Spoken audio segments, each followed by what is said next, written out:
اسلام آباد کے ٹائٹل کے عنوان سے امریکہ اور ایران کے درمیان مفاہمتی یادداشت کے 14 نکات جاری کر دیے گئے۔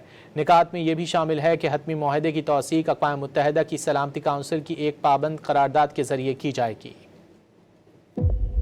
امریکہ اور ایران کے درمیان مفاہمتی یادداشت کے 14 نکات جاری کر دیے گئے، جس کا ٹائٹل اسلام آباد مفاہمتی یادداشت رکھا گیا ہے۔ 14 نکات میں کہا گیا ہے کہ امریکہ اور ایران اور ان کے اتحادی دستخط کر کے لبنان سمیت تمام محاذوں پر جنگ ختم کرنے کا اعلان کرتے ہیں۔ امریکہ اور ایران ایک دوسرے کی خود مختاری، علاقائی سالمیت کا احترام کریں گے۔ ایران اور امریکہ 60 روز میں مذاکرات اور حتمی ڈیل کرنے کا عزم ہے۔ اس مدت میں توسیع کی جا سکے گی۔ دستخط کے فوری بعد امریکہ ایران کے خلاف بحری ناکہ بندی ختم کرنے کا عمل شروع کرے گا، جو 30 دن میں مکمل ختم ہوگی۔ ایران 60 دن تک خلیج فارس سے خلیج عمان تک تجارتی جہازوں کی بلا معاوضہ محفوظ آمد و رفت کو یقینی بنائے گا۔ امریکہ دیگر ملکوں کے ساتھ مل کر ایران کی تعمیر نو میں کم از کم $300 ارب کے منصوبے پر کام کرے گا۔ امریکہ تمام پابندیاں ختم کرے گا۔ ایران اس بات کی دوبارہ تصدیق کرتا ہے کہ وہ جوہری ہتھیار نہ بنائے گا، نہ حاصل کرے گا۔ مزید جوہری امور پر بھی بات چیت ہوگی۔ حتمی معاہدے تک دونوں ممالک موجودہ صورتحال برقرار رکھیں گے۔